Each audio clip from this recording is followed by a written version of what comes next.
44화. 나 이런 거 하려고 태어난 사람 아니야. 전에 살던 아파트는 일주일에 한 번 분리수거를 했다. 일주일이 어찌나 빨리 지나가는지 엊그제 내다 버린 것 같은데 어느새 분리 배출할 쓰레기들이 집에 가득 쌓이곤 했다. 우리 어머니는 애들이 잘 먹을 때가 살림할 맛 날 때라고 늘 말씀하셨는데 웬일인지 나는 아직도 쓰레기 버리는 일이 귀찮기만 할 뿐이다. 마트에서 몇 가지 사다 놓으면 과일은 과일대로, 고기는 고기대로, 우유며 음료수며 모두 빠른 속도로 빈 병과 빈 상자를 내놓으니 말이다. 새로 이사 온 아파트는 재활용 쓰레기를 언제든지 내다 버릴 수가 있어서 정말 편리하다.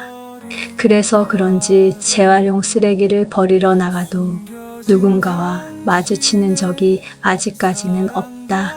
이곳에서 누군가와 마주치는 적이 없는 것도 신기하지만 전에 일주일에 한 번 재활용 쓰레기를 버리러 나갈 때마다 마주치는 사람이 일정했다는 것이 또한 신기한 일이다.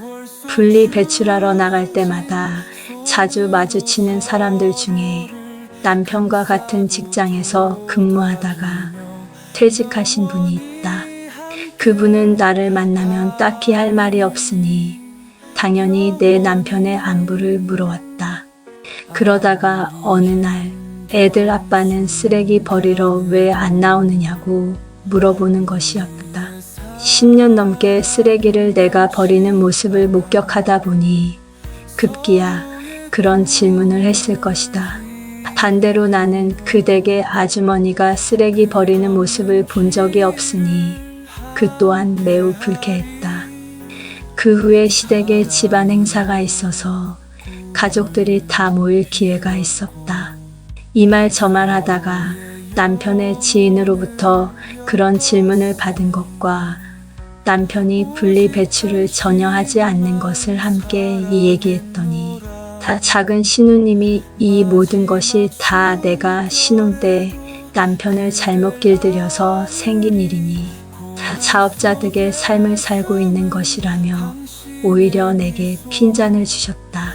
정확하게 그날부터 나는 분리 배출 시 남편에게 같이 가자고 말해보았다. 남편은 의외로 순순히 같이 버려주었다. 작은 신우님 말이 실감이 나는 것이었다. 내 생활 방식은 다 내가 만든 결과인 것이다.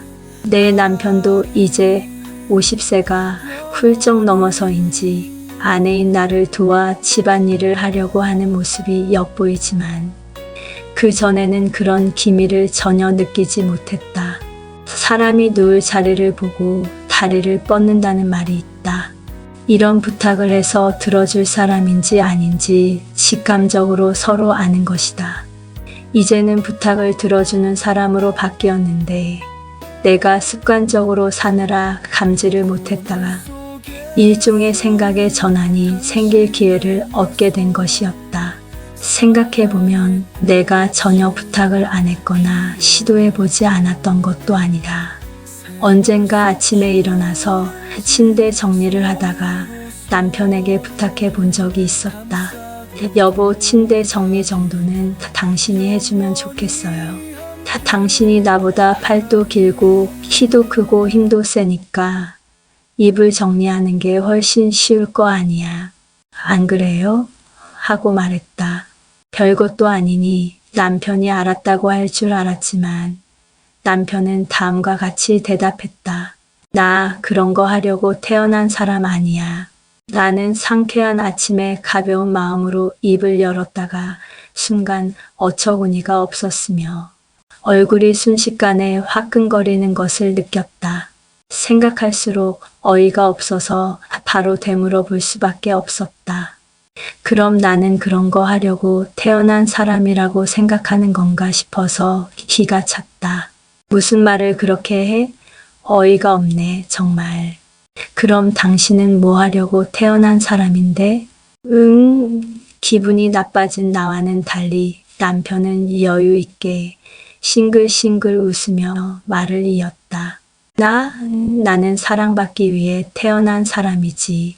나는 남편의 대답을 듣자마자 황당하여 크게 웃고 말았다.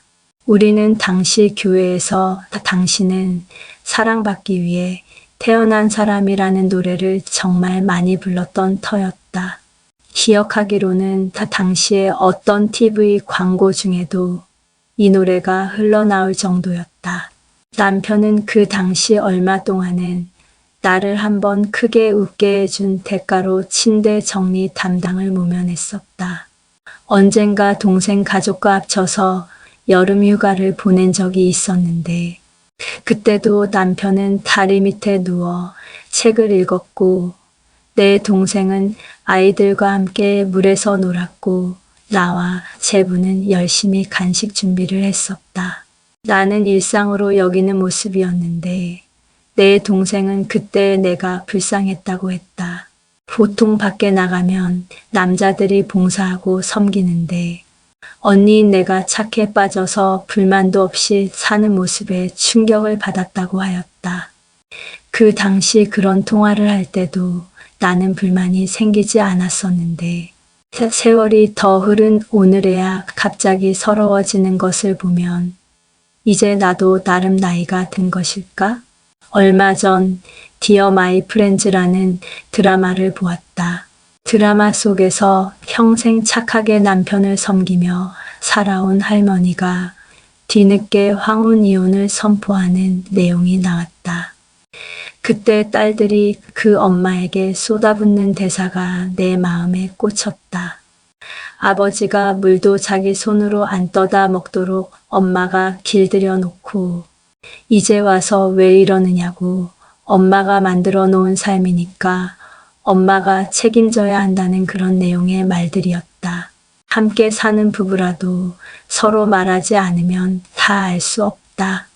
호미로 막을 일을 가래로 막는다는 말이 있듯이 자기가 원하는 바와 원치 않는 바를 알리고 고쳐가면서 살아야 할 필요가 있다. 한쪽에서 무조건 참고 희생한다고 능사가 아닌 것이다.